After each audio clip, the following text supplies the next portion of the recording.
Hello, how are you today? And welcome to Business Plan Masterclass. I am your instructor for today. My name is Nikisha Geddes, and I'm so excited that you choose to take this class with us.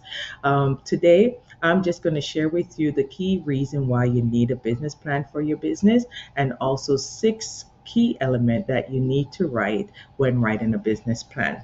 So why do you need a business plan? I want you to think about your business plan as the blueprint of your business. This is the foundation of your business, the basement work. This is the part that nobody sees, but you need it to operate a sustainable business. You need to have an end result, like a goal for your business, and your business plan help you with this. It helps you to structure your business from the ground. It helps you to have that long-term goal, those vision to work toward, those milestones. This is what a business plan is going to help you with. It's going to motivate you because guess what? You're going to do the in-depth work before operating and while operating a business. So let's get to it. So the first part of a business plan is the company profile. So the company profile has different section, and each element has different section to it. So the first part of a company profile is the business overview. So the business overview, you will write this last. Usually you write this last, only because you have to already understand your business, have a structure of your business, so that you could highlight your business right here. This is where you're going to let your business shine. You're going to talk about the pain point. You're going to talk about the benefit. You're going to talk about all the key element of your business. Also, you're going to highlight your management team, including yourself. What makes you qualified to run this business? What makes you the professional? Why should I trust you to sell me your product or services? So this is like the book cover of your business. You could judge the book by the cover. So you're going to shine your business right here. It's usually one page and a nice little summary that shines your business. The next part of the company profile is the company history. What's the history of the business? How long you're around? Like when was launch date? What are the milestone of the business? And don't worry, if you haven't launched your business yet, this is where you're going to put the date that you are planning to launch. And please stick to that date. Work towards it. When you put it out there in the year, there's something magical usually happen, right? So this is where you're going to put the date that you're planning to launch, and then you're going to start working towards that long-term goal. The next the next part of the company profile is the vision, mission, and value statement. So, your vision, I want you to think about a sentence or two that you could write about the vision of your business. And the vision, start thinking about 10 years from now. What is the vision of your business? I want you to highlight it here. The mission. The mission statement is where, why your company exists. And when you're thinking about that, your existence, I want you to think about the pain point of your ideal client. I exist because you're going through this and I have the solution for you. Right? Why do your company exist? That's your mission statement. And then we're going to get into the value statement. I love the value statement because this is what your business is built on. I want you to think about your value statement as the culture of your business, your integrity. What are your non negotiable? This is where you're going to put that here. So when certain things are out of alignment, you could go back to your vision, mission, and value statement, and especially as your business grow, this is your guide. These are your non-negotiable. This is what we stand for. This is our principle. So this is key to your business plan. Also, I want you to think about your legal structure of your business. Do your research and see what structure benefit and fit your business. Are you going to be a sole prop? Are you going to be a corporation? Are you going to be a nonprofit? Right? Research it. And don't worry, if you're not able to afford to register your business the way that you want to register it, you can start out by doing it the cheaper way with a sole prop. And as your business make money, you let your business pay for the proper registration that you want for your business. What kind of licensing do you need within your state or province for your business, right? You're going to highlight it here. The location of your business, you're going to highlight it here, right? Please don't use your personal home address for your business. If you're not planning to have a location for your business, consider using a virtual admin address or a PO box for your business. You don't want to put your home address and all your website and all your marketing material, right? You want to keep your business and your home life separate. Your business is your business and your personal life is your personal life. So the next element, now we're at number two, is the marketing research. This is what make a business plan so unique. This is why you're writing a business plan. A business plan helps you to do the groundwork. Now you're going to research your industry. You're going to do a very in-depth search. I want you to look at your industry. What does the industry look like 5, 6, 10, 15, 20, 30 years from now? Is there a future for you? Right? Is it a growing industry? Right? What are the government is saying? Are they going to be putting money within the industry? Are people having a lot of noise around this industry? What's going on with this industry? You need to understand your industry, and I want you to highlight it here. You're not going to write a whole lot of information, but what are the key things about your industry over the coming years that you need to highlight within your business plan? Um, you also going to do a SWOT analysis on your competitors. I want you to choose three competitors. Ensure that your competitors have a wide range of years. So you might have one that been operating for less than 5 years, one for less than 20, one for over 30 years. And what this will do is give you a clear view of how your business have been doing, like, over time, right? And the longevity of your business. I also want you to look at their strength, right? Why would you do business with them? Why would you buy their product and service? I want you to also think about, how do these three competitors make you feel? Because we're emotional buyers, and I want you to resonate with them, right? What about them that make you want to buy their product? How do they make you feel? Do they hit your pain point? Right? And then I want you to talk about their weakness, right? And this is your secret sauce. I love, love, love the weakness, because the weakness is where you're going to see where they're falling short. And when you see where they're falling short, I want you to ask yourself, how can I fill this gap? Because yes, there's hundreds and thousands of people might be doing what you're doing, but you're unique. And you're going to let your unique shine where they fell short. What's their weakness, and how can you fill this gap? How can you get this market that they're not able to attract? Now you're going to attract this market. So that's why I love, love, love the weakness of my competitors. The next, I want you to think about the opportunities. What opportunities are they offering to their ideal client? You can outline it here. Is it that they're offering 30 minutes of consultation? Are they giving free webinars? What it is that they're offering? Next is their traits. The risk factor. How are they at risk within the industry? Right? I want you to highlight it here, because we all, as business owners, there's risk. And I want you to identify those risks. And when you're done with your competitor, I want you to repeat this for your company. You need to know your strength, your weakness, the opportunities that you are providing your ideal client, as well as the risk for your industry, your business. So number three, part of the business plan is the marketing.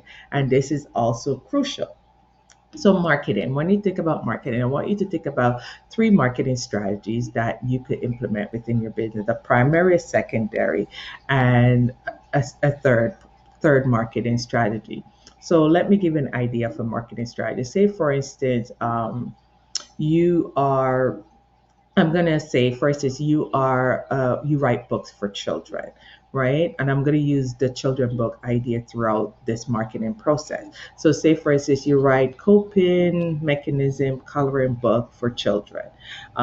So here is where you're gonna figure out, okay, so how can I market my ideal client? So maybe you're going to offer me your ideal client 2, 3 pages of from your coping book, or you're going to have something else, right? So you're going to offer this for free, and then I'm going to download this and utilize it. And then once I get that result, then I will buy your product. So here, you're giving me a taste of exactly what you have to offer. And then by me getting a taste and by me implementing it and I get the result, now I'm intrigued and I trust that you're able to give me the result that I need. So I'll go ahead and buy your product.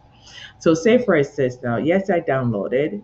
Yes, I'm intrigued, but I'm not sold. The next step is, because when I downloaded this freebie, I gave you my email. So now you're going to utilize the email, my email address, and you're going to start sending me email out to nurture me. So you're going to still give me more tips that I'm able to utilize. You're going to let me know what's new and what's going on. And you're going to keep on intriguing me, nurturing me. And by me utilizing all these new tips within, with my children, and I'm getting the result, like eventually when I'm ready for that result, I'm going to come to you. Next step that you're going to take, the third marketing strategy, is probably going on social media. You got to think, okay, where would I find this mom that need my child book? Right. And then, so maybe I'm on Instagram, maybe I'm a professional mom, so I am on LinkedIn. So you need to know exactly where this mother is. And then now you're going to go on those platforms and ensure that your messages is direct to me. Make sure you're still giving me tips.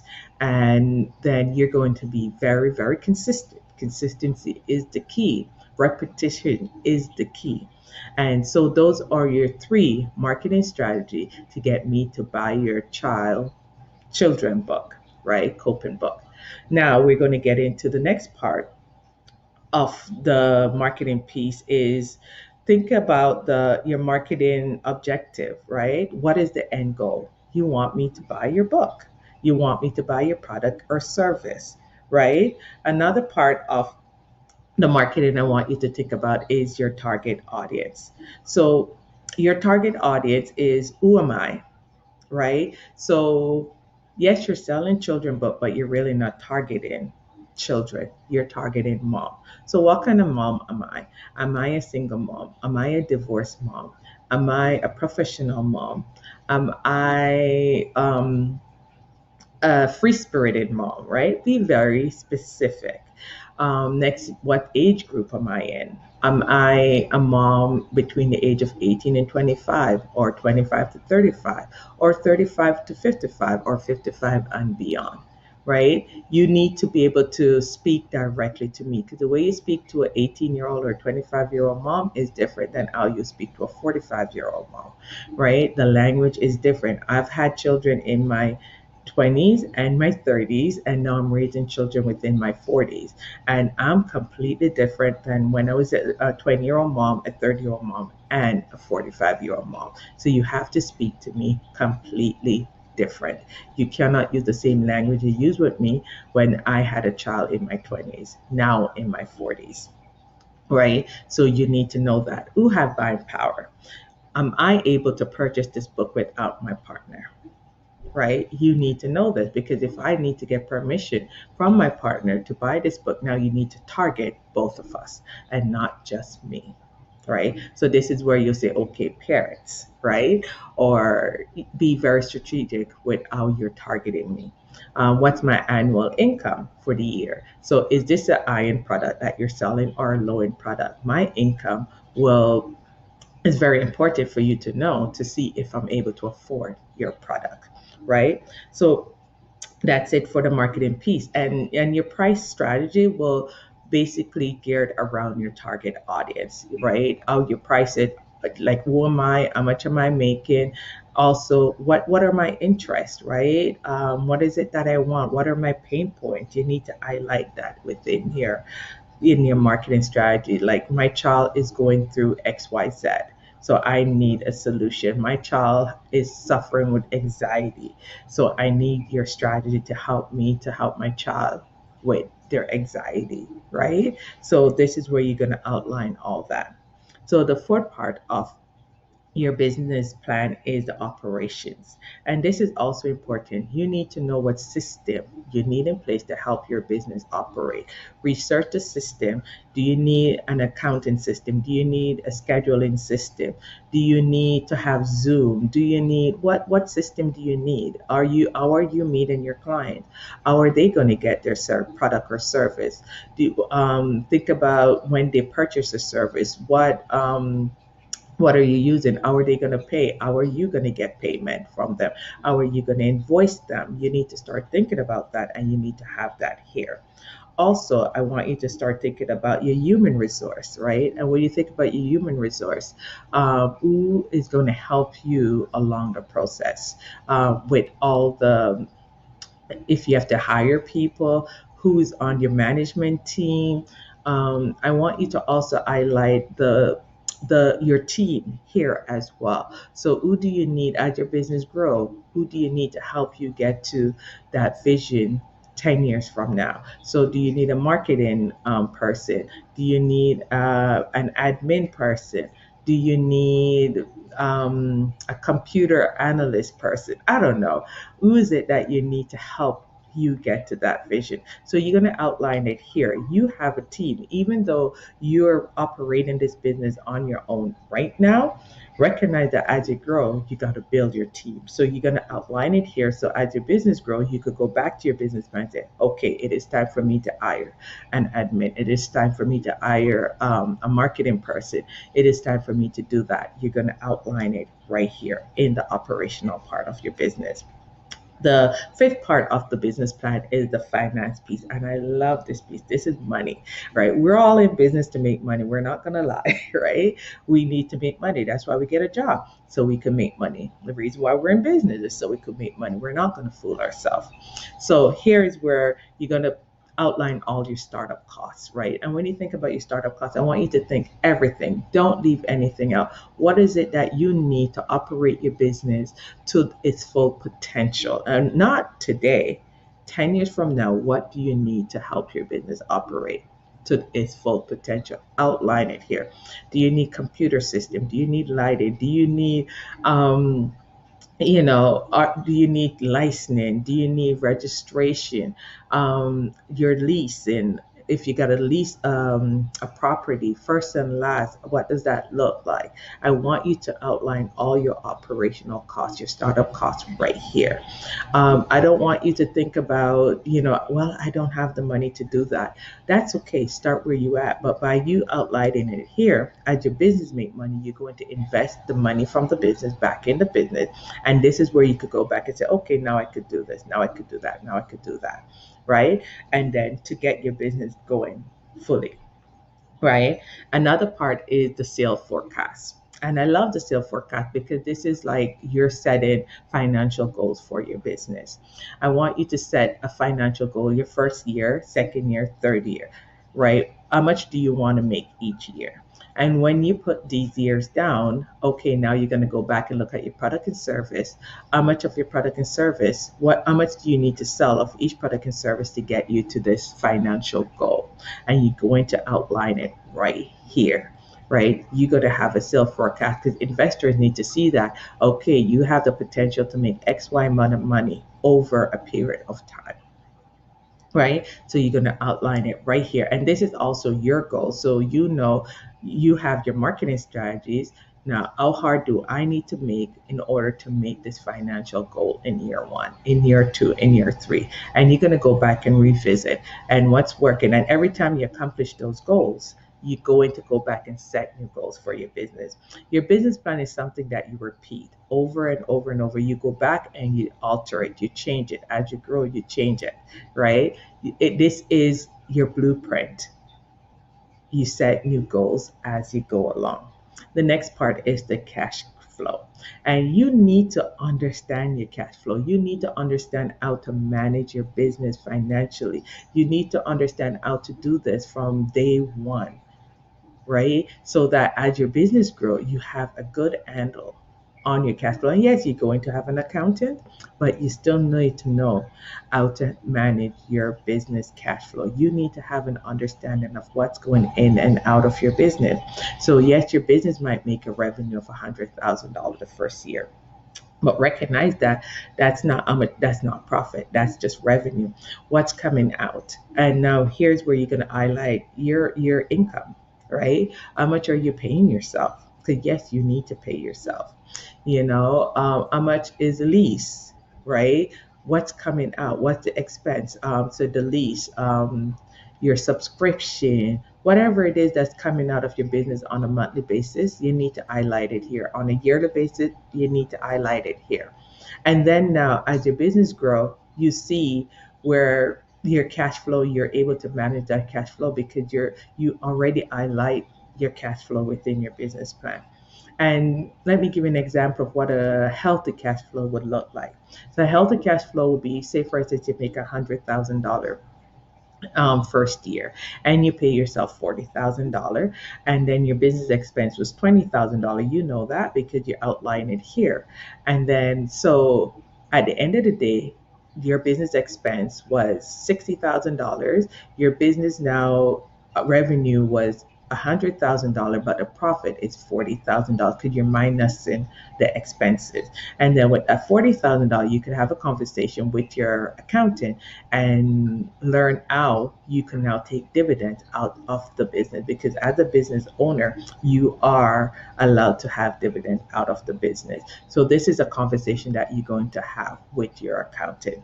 But it's very good for you to have your bookkeeping is very, very good, and have system within your business that can help you to operate and manage your bookkeeping efficiently, because you need this tax wise. And remember the beginning where I say you need to have your business account separate from your personal account. Because what happened if your business revenue is going in your personal account? Now, when you're doing the bookkeeping, everything is confusing because now your personal expense and your business expenses all intertwined. So, how do you manage your business expense separate from your personal expense? You need to have two separate accounts so you could see the ins and out, what going in and what's coming out of your business account, and manage it properly. And also, you need to start building credit for your business. So by you having a business account, then you could probably get a loan, or we call it a credit card for your business, and let your business start building its own credit. So as your business grows, you have access to money. Because honestly, I believe that if you're able to utilize money from financial institute for your business, go right ahead, because that's how your business is going to grow. You need money to grow. You need money for your business to excel. And we're not going to fool ourselves. You need to put money back in your business, right? So that's basically the financial piece. The sixth piece is the milestone. So the milestone is where you're going to put what are the milestones of your business? What are the goals, that you want for your business? I want you to list at least three milestones here. And every time you hit a milestone, I want you to write three more. What are the milestones? So you want to do a retreat, when, where, highlight it here. You want to launch a new program, when, where, what does it look like, highlight it here. You want to open up another office, when, where, highlight it here. This is where you're going to put those future milestones, and now you're going to work towards it, right? So those are the six elements of your business plan. One, the company profile. Two, the marketing research. Three, the marketing. Four, operations. Five, finance. Six, your milestone, right? And take your time. Your business plan would take you about 8 hours or more to do. Don't try to do it all in one day. If you're able to, that's fine. The research is going to take time. So I want you to do the research first, get a pen and paper, highlight, and go through it and get those key component element that you need to implement within your business, and give yourself time, give yourself grace, take time with it. This, it could be very confusing. And that is why I create this business plan. It has this simple business plan for you to utilize with this masterclass. And I want you to go through it, and take your time and do your research, and you are one step closer to operating a sustainable business. Until next time, have a great day. Bye.